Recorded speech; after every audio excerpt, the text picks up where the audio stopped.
Guys, what is going down? Second time today. If you're tuning in and you caught the first live, we're back. That first live happened about 5 hours ago. If you're new to the channel, I go live every single day. Make sure you hit the bell notification so you don't miss the live streams. I also post the live streams on the Johnny Says Boxing podcast playlist. As you're checking in, as you're tapping in, let me know where you're tuning in from. Remember to hit subscribe. Also, guys, to get access to our Johnny Says Boxing VIP Discord, click the link. It's pinned in the comments right below. It's a couple bucks a month. You're going to get the best betting advice there. You're going to see professional gamblers in our community on this channel, in this live stream. Even if you don't like betting on boxing or MMA, it's a great way to support the channel. It's a great way to learn about our favorite sport. So if you read that headline, earlier today, our first live stream, we talked a little bit about the back and forth of Nick Ball and Sam Goodman. We covered the Jaron Ennis breaking news. He's now scheduled. He has a fight on BoxRec at 154. He's fighting against Lima, who has the IBO belts. Depending where you are throughout the world, some folks consider the IBO not a real belt.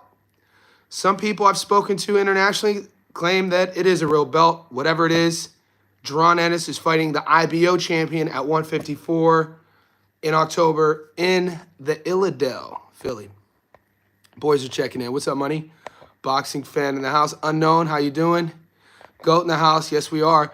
So as you're tapping in, like the video, I also posted in our Discord, there's action tomorrow. So in the title that you can see on this live stream, guys, I know the Discord members know this. I'm just trying to clarify a few things before we get a little wild with our live stream, that there's fights tomorrow. I know the channel's called Johnny Says Boxing, but you know MMA is my wheelhouse as well. Dana White Contender Series goes down tomorrow. There's 5 fights. I put up my 4 picks on the money line in the Discord. If you want those picks, it's a plus 550. So let's go. If you are in the Discord and if you haven't seen that, guys, if you're just watching the boxing content, go to the Discord and find the MMA thread. You'll see it. All right, boys. Julius, Uzma will get, I think he will. I think Lima will give Jaron problems. I don't disagree. Robert Floss, let's make some money. We're going to get it, Robert. Robert, and as we start marinating with this chat, we could get into, because I've broken down the 5 fights on the Contender Series tomorrow. I'm only playing 4 of them. And if you have questions about those 4, we could get that going. Boxing fan, yeah, let's wipe your feet as you come in. I like it. Hit the like button, and let's get after it. Michael Hunter going to wreck Big Bit. Michael Hunter is no joke, man. I like that fight from Michael Hunter. Can't get fights, struggles to get fights. Rand in the house. I see you, Rand. Everyone's tapping in. 3 minutes in. We got about 20 of the boys on the live stream. We hit last week. We go live every day. I like recapping at the beginning. We hit with our MMA picks last week. 2 weeks in a row, we've gone 21 straight in the UFC. All of those parlays are in the Discord. Michael Hunter's only loss is the best heavyweight. Usyk. Michael Hunter could fight, boys. Michael Hunter could fight. I like him. Which 2 are the biggest locks on the UFC card? So, GOAT, if we're talking about the UFC card this weekend, that is a pay-per-view card. And Muscles, I was talking to Muscles about this earlier. I'm probably not going to play any of the weekend UFC fights. I could give you my predictions on them. I know who I would bet on, but over the last 5 years, what Dana White does, I think, don't quote me on these numbers. This is just off the top of my head. These are sort of guesstimates. But in terms of ratio, the UFC over the calendar year will do 10 to 12 pay-per-view events. So UFC 316, UFC 317, etc. Put it behind a paywall. And usually these fights are pretty even. Really, there's going to be world title fights. A lot of parity in these fights. Parity. Not a lot separating these guys. And then in the fight nights that'll happen at the Apex, UFC Fight Night Calgary, UFC Fight Night Tampa Bay, etc. That's when you'll see a lot more veteran versus prospect. You could look at the card and predict where the fight is taking place, whether it's on the prelims or the main event. Let's say you have a 30-fight veteran on the prelims. he's on a 2-fight losing streak. A lot of times they're going to put that vet up against an up and rising prospect. And lately, if that vet loses, he's usually off the roster. So that's an example of, for me personally, how I've hit 21 picks in a row in the UFC. I bet pretty much predominantly fight nights. I kind of stay away from the paywall fights. And once again, you have a lot of, like going into this weekend, Chimaev versus DDP, a lot of fights that are difficult to call. But if you want to pick my brain on those, to answer your question, GOAT, I don't look at anything as a lock, especially this weekend. There's a couple tomorrow, though, on the Contender Series. If you guys have Bet365, I have 4 fights I'm playing with. The Australian, there's a kid down here in Australia from Sydney. I've been hearing about him for a couple years now. His last name is Mangos.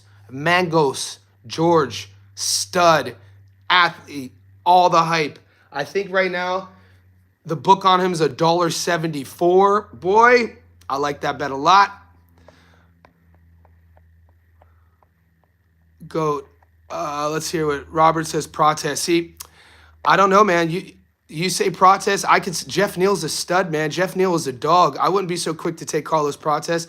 Lerone Murphy. Once again, that's a dangerous fight for Lerone Murphy, mate.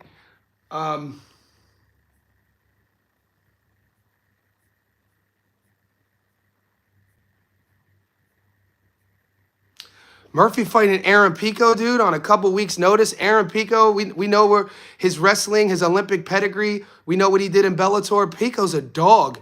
Lerone Murphy, you know, he's pretty consistent. He's a bit older. He's in his mid-30s now. I don't think he's ever been beaten. He kind of has one gear. I mean, that's not a gimme fight. I would, you know, to just say that Murphy's going to dog walk Pico, that's insane. Even Asakura fighting Tim Elliott, dude, that's a tough fight. Tim Elliott, a wily old veteran who's fought for a world title before. Asakura, young in the game. Tim Elliott, that could be a setup matchup. Chase Hooper, young kid, 25 years old. Who's Chase fighting? Chase is fighting Alexander Hernandez, Alexander the Great. You know, we've seen Alexander Hernandez he's kind of an in-betweener. You know, he broke in, I think, 5-1 underdog in his first fight, upsetting Benny Dariush, and then he kind of got rushed. You know, we saw him fight, I think, Cowboy Cerrone in his second or third fight, and ever since that fight, you know, he kind of was a win one, lose one sort of guy. He's kind of popped up to 55, back down to 45 sort of guy, kind of an in-betweener. Another fight, I mean, Chase Hooper, you know, at 25, we've watched the kid grow up. Submission savant, grappling savant. He's seemed to kind of put his hands together as well. I just don't think that's a lock. And then Chimaev, I like DDP in that fight. Dricus du Plessis is a dog. You know, he's a 185er. All he's done is beaten everybody who they put in front of him. His 2 losses came outside of the UFC. He's 9-0 in the UFC. Awkward style, engine for days. We've seen Chimaev gas. We saw Chimaev go life and death with a 155er. You know, I thought that, you know, they gave him a UD against Gilbert Burns. That could have gone either way. Gilbert took him to the doorstep, and that fight was at 170. Gil's a natural 155er. Gil was probably 35 when he fought him too. You know, we know that Chimaev has a lot of hype. He's coming off of that face crank win against Robert Whittaker, and we know he spent a lot of time, I think, with Alexander Gustafsson, I think trading, I always get mixed up, out of Sweden. So I don't know, to just say that Chimaev's going to walk in and take DDP's belt, I don't know, man. I'm not betting on that fight, to be honest with you. David, that's why I haven't chimed in lately. Coach Bermudez, what's up, buddy? Appreciate the tip. Tip the bartender, baby. My man, I appreciate you. Goat says I'm a UFC casual, but DDP is my favorite. Yeah, DDP's a dog, man. Dricus du Plessis. What's up, high interest? Appreciate you checking in for the Tuesday night fights I'm referring to. Yeah, I'll tell you that in a second. Goat, Julius, I'm waiting for the Tsutsumi Ashfaq odds. Ashfaq can survive in the later rounds. Yeah, Tsutsumi right now, Julius, on my book is $1 so I'm not going to play it. $100 gets me $1 on Tsutsumi winning. I'm not going to play it. And tip the bartender, Coach Bermudez, my guy. So to get to Goat, the action I have, and Goat, you could go to our Discord to see the 4 legs that I put up there. Once again, George Mangos to beat Radley De Silva. like I said, George Mangos is from Sydney. I think he's people are talking about he's the next champion to come out of Australia. It's going to be a tough fight. I really like him there. Yuri Panfarov. Now I tend to stay. It's tough for me to get past Yuri Panfarov. We watched him on the Contender before. He lost to what's his name? Feely, a grappling heavy American, like a 5'6" grappling heavy American. I'm not saying, it's a tough stylistic matchup he was going up against. But I like Evert. I know a kid who follows me on Instagram. They train with Christopher Evert. So if you take Evert and take Mangos on the same two leg, $1.50 and $1.74, GOAT, that's going to give you some nice odds. Rambler, Kanzu is fighting. You might get odds. I guess not. No, Kanzu is fighting? Are you talking about, I don't know, Rambler, are you talking about Timmy's little brother, Nikita? Nikita fights next week. There's an Australian card next Wednesday. I'm actually going there. So there's a fight card in Sydney next Wednesday. Michael Zarafa's on that fight card. Nikita Zhu's on that fight card. It's going to be a banger. So I'll be there. That's next Wednesday. The grand arrivals tomorrow. Let's go, Julius. Robert Floss, that Russian is good. Yeah, so you're talking about which Russian? Are you Panfarov? I don't know, man. I've watched. If you're talking about Yuri Panfarov, I don't like what I see. What's his name? Phineas. No, which one are you talking about, Floss? Because I have Ty Miller versus Drago. I got Ty Miller beating Drago. Pablo B, we got a new insider. Pablo B, you have access to our Discord. Welcome, Pablo boys. Welcome to the squad. That Discord is growing. We're close to 150 members now. Johnny Says Boxing Insiders there. All the boys are in there.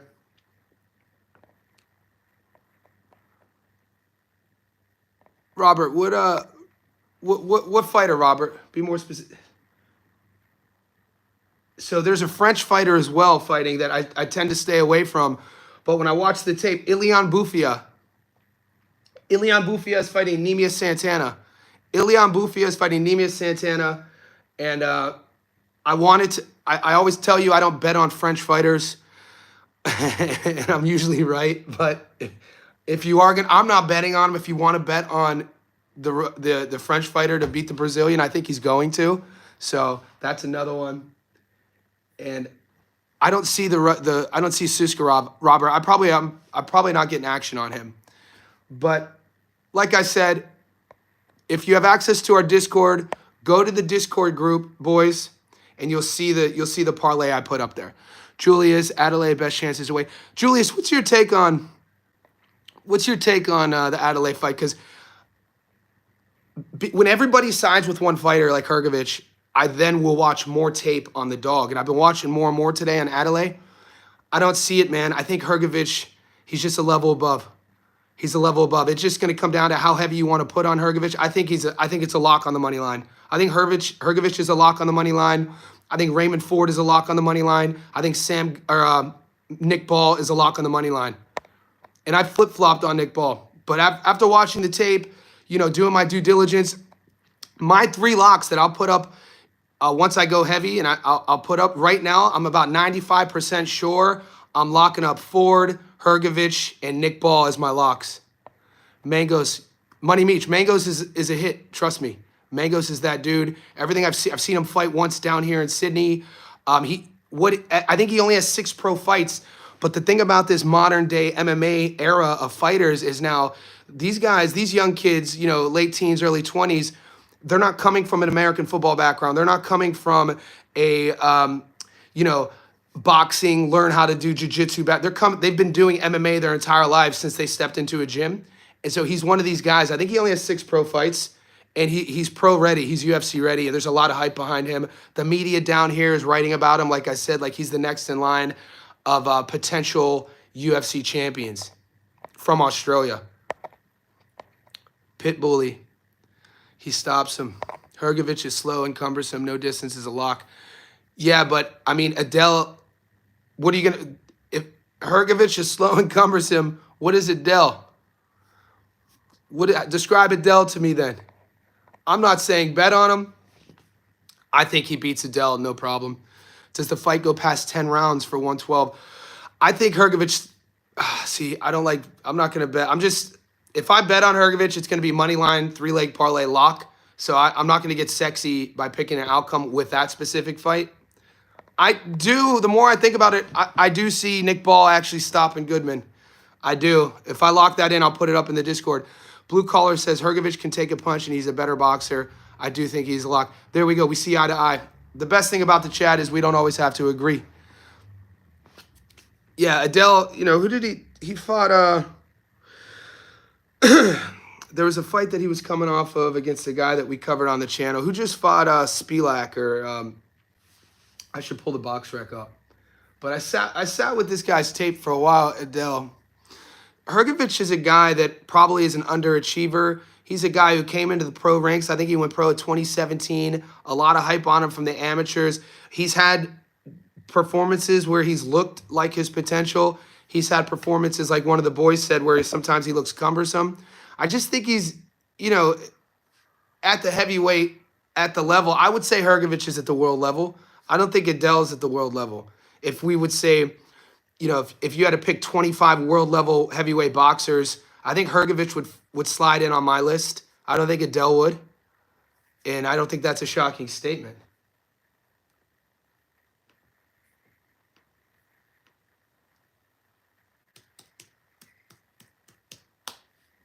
Blue Collar, Adele only been stopped by a big puncher, Worley, and it was a punch in the break. I think it has a better chance to go the distance.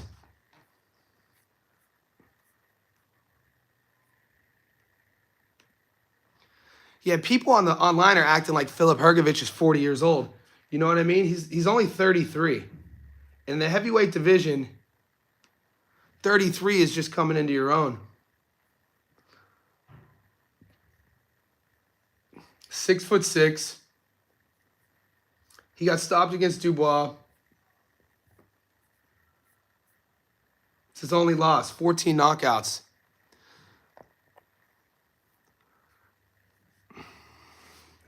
I think Hrgovic stops him. I got to be honest with you.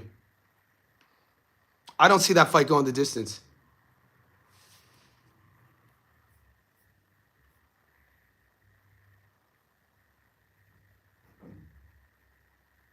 Yeah, I mean, he's coming off that Solomon Dackers fight.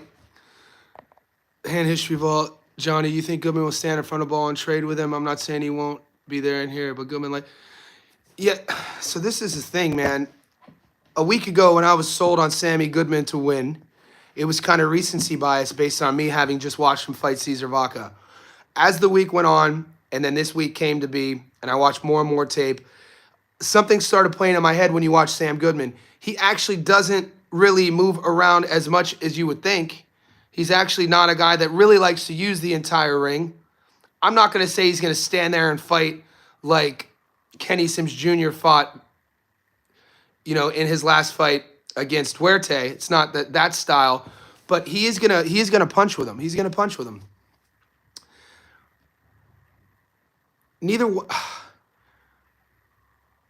Not a big puncher. Why? It bothers me about Goodman's power and the snap he doesn't have on his punches. He doesn't have anything coming. I don't think he's gonna have anything coming at Ball to even have Ball second guess adjusting his game plan. And if it's gonna go that route, you're gonna see Ball by decision. We haven't seen Goodman stop before. He fights a lot of smaller guys. They listed his fight against Vaca as a fight at 126, but it wasn't. They both weighed in at 123. This is actually his first legit fight at 26. And I think that sometimes in the boxing community internationally, sometimes if a kid has hype on him, the contrarian approach in the zeitgeist likes to kind of push back. Nick Ball is a world champion. You know what I mean? He has a win over Raymond Ford, who, is fighting on the card too, who a lot of people think really highly of. I love Hrgovic on the money line, blue collar. I think dude, you put Hrgovic Ball on the money line, and if you're betting heavy, throw Raymond Ford on there too. I think Ford is going to handle Nova pretty easily. Adelaide has no skill, defense. Julius, we see eye to eye there. James Drummond in the house. Afternoon, Johnny. I'll be gunning for Sam. I want him to win, but damn, same thing, Drummond. Same. Drummond. I don't think that Sam is going to have the snap, the power. I don't think he's going to be able to get Ball's respect. Ball is, what's a better adjective for dirty? I don't want to call him a dirty fighter, but he'll brawl you in there. He'll get it. He tries to get in your head. He'll frustrate you. He'll punch at your thigh. You know, we've seen him throw a low kick before.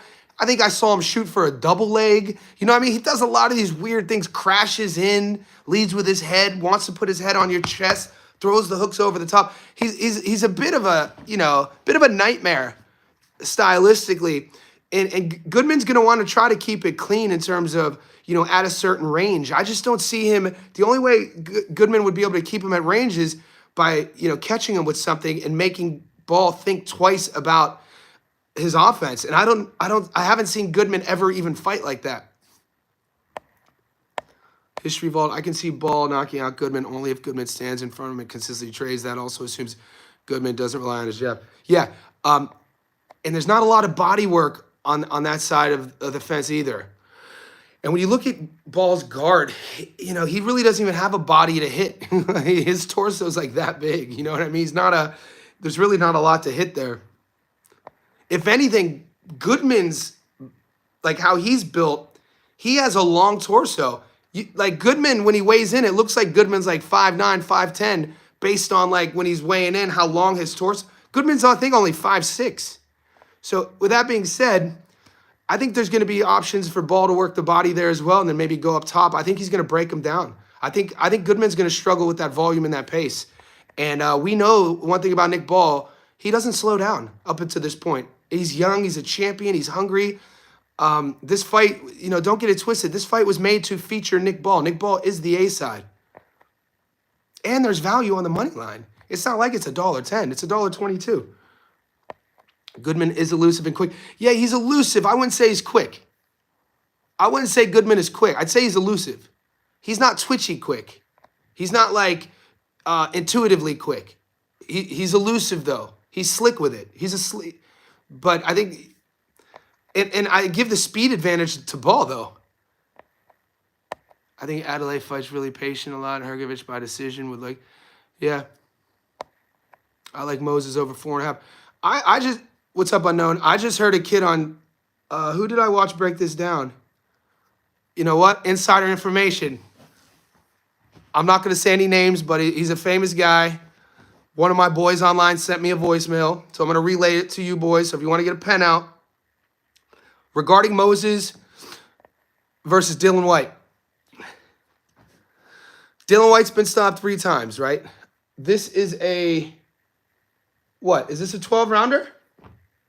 Is this a 10 or 12-rounder?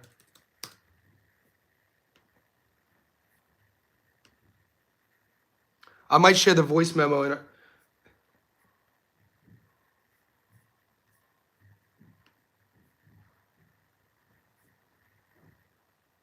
It's a 12-rounder. Moses has never been past the second. Well, he hit the 6th round in his 3rd pro fight. So let's say as of recently, Moses has never, he doesn't really go past the 2nd round. In his 3rd pro fight, he fought 6 rounds. This is a 12-rounder. Dylan White has 34 pro fights. He's only been stopped 3 times. He has 21 knockouts. In the fights that he's been stopped in the 6th, stopped in the 5th, stopped in the 7th. Some people are favoring the fact that Dylan White is looking good during fight week. You can't always do that.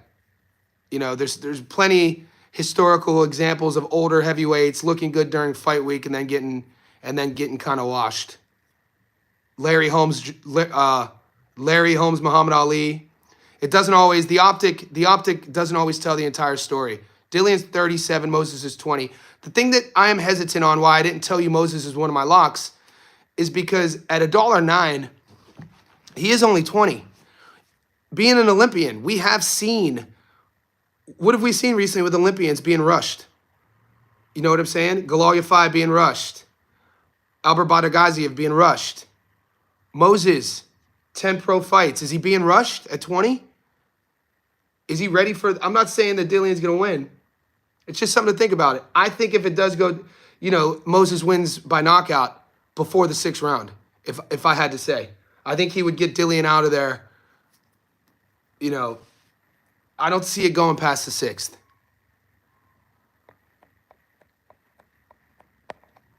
Each of his stoppages is 10 and under. Boxing fan. Yeah, hit that like, boys. Boxing fan, my admin. Hey, Johnny, you're adding Bufia on your parlay. I am, Joel. Oh, yeah, here's why I'm adding Bufia. He's talking about Dana White Contender Series. Because Bufia is a light heavyweight. That fight's taking place at 85. He's going to be the naturally bigger guy.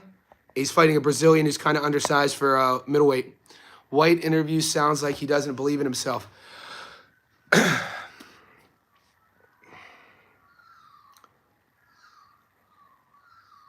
We're going to see, man. I think that's kind of how he is.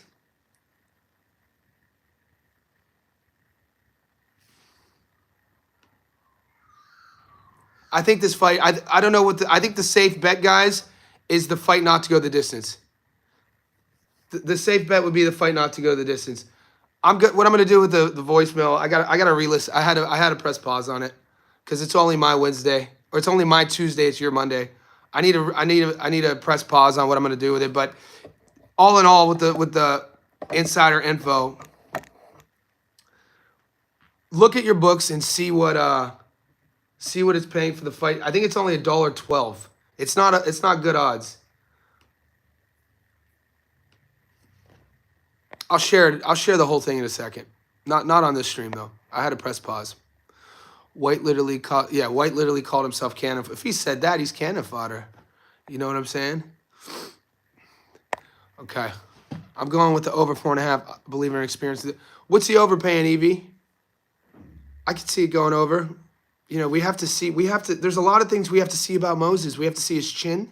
We have to see his durability. We have to see his endurance. We have to see if he could carry his power. A lot of he's in there with, a real seasoned veteran, a real pro. We're going to learn a lot. It just depends on how comfortable are you with thinking that Moses is that dude at 20. That's why people are so excited. Very rarely does a heavyweight come along at 20 years old with that hype. You could think probably on one hand. And obviously the most famous one is Tyson. So that's why people are excited. But you still have to side on the air of caution because nobody here's fanboys. So minus 147. Wilmer, that ain't bad. Over 4.5, 147.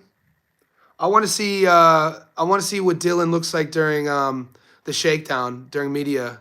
When him and his camp, he's gonna hit pads. I want to see how he's moving. 20 years old, 6'4", 79-inch reach.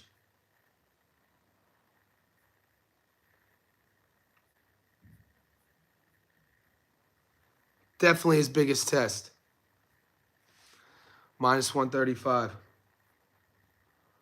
I mean, Dempsey McKean, how do you rate Dempsey McKean? 22-1, stopped him in the first. Belogan, how do you rate Belogan? 22. So what you can do, and you got to be careful if you do this, is what you can do is talk yourself into the upset. And this is where sometimes, betting could go wrong. If you overthink it, you could look, some people will talk themselves into taking the dog by breaking down the favorite who's young, who doesn't have a lot of experience, and you break that resume down and you compare it to the guy who's fighting the veteran, and you can talk yourself into taking Dillian White. What I'm saying, I don't think we should be doing that. I think Moses goes out and gets it done. The energy Moses fights with, I don't think conditioning is going to be an issue with this fight. Stream froze. Let me know if it's still up. Let me know if it froze. Usually YouTube will tell me, and it shouldn't be freezing. They have down here in Sydney, we have the option of paying a lot of money for the highest level of streaming, and that's what I pay. So hopefully it's not freezing. History Vault says, I tell him about knockouts, great bet, but still 70-30. Distance is possible, but more likely than not. I don't think it's going to go the distance, History Vault. Adelaide for the upset. He's going to be juiced to the gills. Hergovich doesn't want to be there. Rambler with the hot take. Stream is okay. Blue collar, I try to do a boxing one for a change. I might go back to the main man, Drewski. Yeah, Goat's confusing people with the no Drewski. Clear as day. Appreciate you. Raw Dog, has anybody actually punched back and hit? See, Raw, this is what I'm talking about. Raw Dog, these are valid questions. Has anybody, rather, maybe the question isn't, has anybody actually punched back and hit Moses yet? You know, Moses has, there's at 20 years old, when you're 12-0 with 10 knockouts, part of the sport is watching these fighters evolve and then be faced with the adversity in a fight and then answer those questions. So those questions will be asked soon enough and they will be answered whether yes or no. We just got to see if this is that fight. It could be, because think about it. If he goes in and just stops Dillian White early, what's next for him? Who do they put him up against?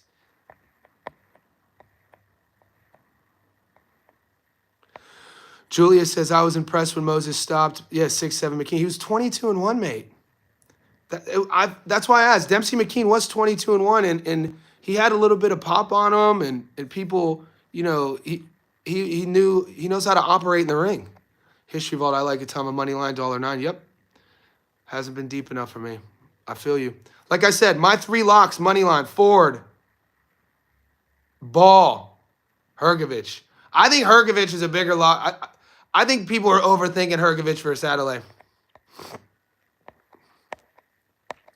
I'll be looking close. Yeah, I'm definitely waiting. I need to see Dillian White's public workout, and depending on what he looks like, I'm definitely jumping on Moses. I always do my method of victory parlays, and I already have it. I just haven't shared it with you boys yet. So I already locked in a method of victory. I built this yesterday. I just haven't shared it with you. And right now it pays 17-1. So my method of victory is 17-1. I'll share it with you probably tomorrow. But it's all 4 fights. It's the 17-1 on the outcomes of the Hrgovic fight, the Raymond Ford fight, the Nick Ball fight, and the Moses fight. So yeah. The young buck will get the win. I'm just hoping for the durability and experience from Dillian to give him a few rounds. True. Rambler, he's got those lumps on his knuckles like AJ and Dubois. Some say it's high that does it. Some say that it's HGH that does it. Huh. Interesting, Rambler. I mean, he did test. Are you talking, you're talking Dillian White. He's popped a couple times in his career. David, I really like Moses against Balogun. Yep. Balogun landed a few good shots. I don't know about White's chin, though. True. There you go, David. 100%. I think this is one of these another opportunity. It's it is a test for Moses. It's not, nobody's saying Moses is fighting a can. What does that tell you about the kid? What's that tell you about his camp? What's that tell you about the belief system he has? It's another thing we have to ask. He's fighting a guy, 35 pro fights. He's only 20 years old. It tells you something. Chris B, what's up, buddy? Toma by decision, I think, is underrated, plus 600. My books, and I think Toma will be 10 of early. No, it's a 12-rounder, Chris. My pushback on that by decision is I don't see Dillian going 12 rounds.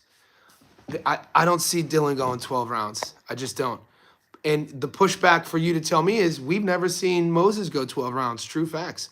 Moses fought in his 3rd pro fight, a 6-rounder, and went all 6. Since then, the deepest he's been is 2nd round. It is a 12-rounder. David, I wasn't surprised when he stopped McKean. I took him to win the first 2. McKean leaves his chin up. Styles make fights. Put an exclamation point on that. Spot on. I think David and what Goat said, I think we're going to learn a lot about Dillian White in the press workout in 2 days. I'm going to be tuning in. See what he looks like, shirt peeled, sweat lathered, hitting the pads, watching his feet, his head, torso, how stiff he is, that sort of thing. Wilmer, 17-1, yeah. It's not a lock, Wilmer, but it's 17-1. Sprinkle a little bit on it. Skeezy in the house. Perth, represent. Skeezy, what you think about your boy Mangos, George Mangos, MMA fighter out of Sydney, fighting tomorrow on the Contender?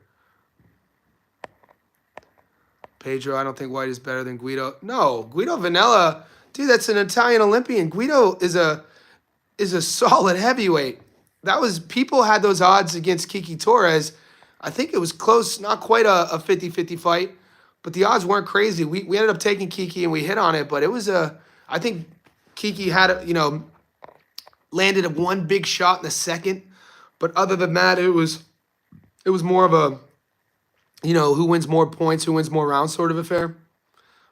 Isn't Guido's like a 6'7" long, awkward heavyweight with an amateur Olympic pedigree. That's a nice win to have on your resume. So History Vault, I already posted, what did I post in the, no, I didn't post anything. It's only Tuesday. I'm going to post my method of victory locks tomorrow. And then I'll post my long parlay tomorrow as well in the Discord, boys. I also, in the MMA channel, which is on our Discord, I posted my 4 picks for Dana White's Contender Series tomorrow. If you take my 4 picks on the money line for the Contender Series, it's almost 6-1. Julia says, all commentators are trying to hype up Zombie White. All I see is Wash Fighter trying to get one last payday. Yeah, Julius, I don't watch the mainstream commentators, but there's a couple Brit YouTube content creators I watch with like 1,000 subs that pretty much keep it gangster on the British side. And, there's an old timer I watch. Go give him follow Joe Stunner Boxing. So and if you go to Joe Stunner Boxing, tell him I sent you. He only has a couple thousand subs. He's an old British guy. I think Joe's probably in his 50s. And his boxing knowledge goes back to the Ali era. And he tends to keep it really kind of down the line with his breakdowns when he's and he knows his British boxing. He knows about the heavyweights. He just posted, I think, an 8-minute video on Moses and Dylan. And then he also posted on Hergovich and Adele. So if you want to get, and he's not paid. He's not a big, he doesn't have anybody in his pockets. He's just an old timer. The Brits love boxing. So Joe Stunner Boxing, I think he gives a pretty good perspective on what to expect this weekend with those British heavyweights. And give him a follow, man. I like his little channel. That's the thing. Feast on Slip, boys. Let's do it. Pedro, they hype something up, and then when it's proven, yeah.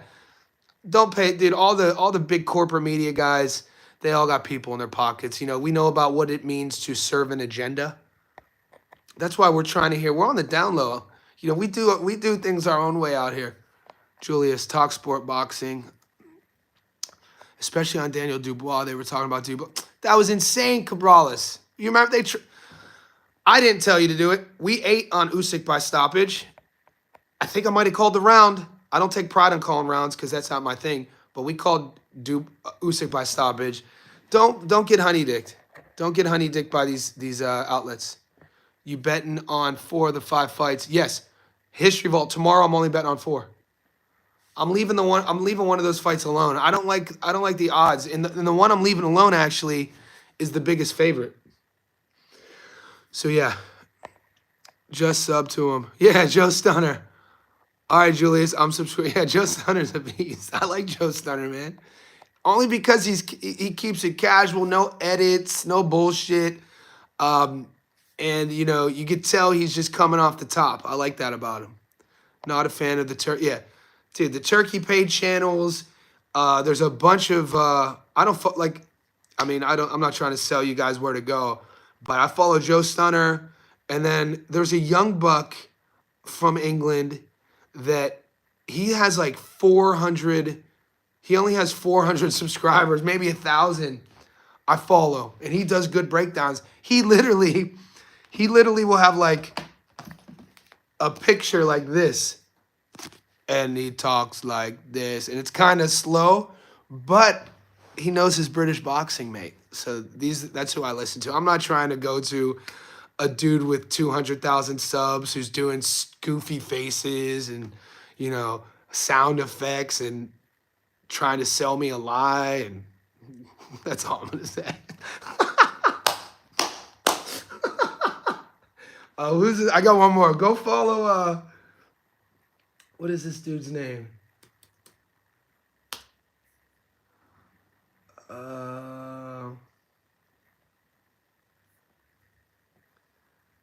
like I said, his content, this next guy, his content isn't the easiest to watch. Now, yeah.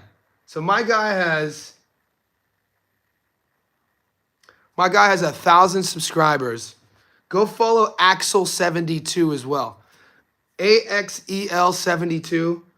So it's AXEL space 72. He has 1,400 subs. He's from another UK boxing guy I listen to. He probably doesn't, I don't interact with these guys though. Joe Stunner probably doesn't know who I am. Axel probably doesn't know I watch his stuff. But if you're a nerd like me, I'm the type of guy I've always been. I read books.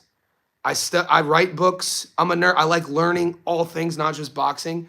So when I'm sort of registering and computing data, I kind of, especially in the boxing space content, I'm looking for guys who know what they're talking about. Axel72 knows his shit, dude. And and so does Joe Stunner. And this is why I was so bummed out. Who's the kid 2 weeks ago who called it quits? There's a kid from the UK who did a lot of breakdowns like I do, but he did a lot of like Japanese fighters. Punch Perfect Boxing. And he had about 8,000 subs, and he was one of my favorite channels. And so one of the things now, I'm kind of transitioning here into an entrepreneurial perspective. So guys, I'm a coach, I'm a teacher. I do, for a couple years, I wrote a class for first year business owners in the fitness space. I created this class and I would travel around Australia doing presentations to gyms, teaching their gym owners how to grow and scale a business. And the reason why I reference that is that era of my life allowed me to really sort of excel in the public speaking side of things and learn how to edit, doing video edits.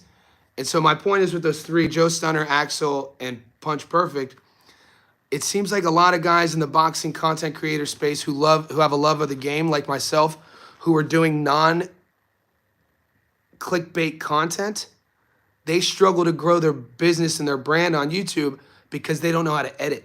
You know what I mean? Like if you watch my live streams, this is as raw as it's gonna get, right? I don't use any software. But if you go to my Stats Don't Lie videos, my fight breakdowns, those are highly edited. Those are, I'm using a $10,000 camera. I'm using editing software, but I know how to use all that. And those are the videos that help grow my channel. And I think sometimes that's the point of difference. I kind of want to tell these guys from the UK, like Axel and Stunner's, like, bro, learn how to edit, man. You'll grow your channel. Yeah. So anyway, don't always judge somebody by their followers. Just because a guy has 1,000 subs or 2,000 subs doesn't mean they don't know what they're talking about. If anything, those are the guys I watch. You know what I mean? Like, I don't know how many Joe Stunner has. He probably has a couple thousand. I haven't looked. But moving forward, there are guys out there like us who you're going to get some pretty good concepts, ideas, insights from. And even if they're wrong or I'm wrong, at least you're going to know that you're not getting a gatekeeping approach or sort of a perspective that's built on an agenda. Jamie Bourne and Akeem Haynes are my favorite all-time YouTube content creators. Thanks, Pablo. Nice, man. I have to check those boys out. People with low viewers and low subs are real. Yeah, man. Dude, people, 100%, dude. Like, it's kind of, I wish I could call Punch Perfect and be like, bro, man, I could teach you how to edit. You know what I'm saying? Like, because he would just do the one photo as well. Because YouTube as an engine, they don't suggest your videos if they don't follow a specific protocol. I know this doesn't mean anything to you boys, but when you look at like Punch Perfect's breakdowns, he could be saying the most expert breakdown, but the way YouTube's algorithm works is that when they see his icon that's like that much of the screen and they just see one picture the entire time like he would do, they're not going to suggest that content. So it's unfortunate, but the dude's a wizard. Blue collar, living, not anymore. Who was Akeem? Damn, so somebody passed. Respect. unlike social media.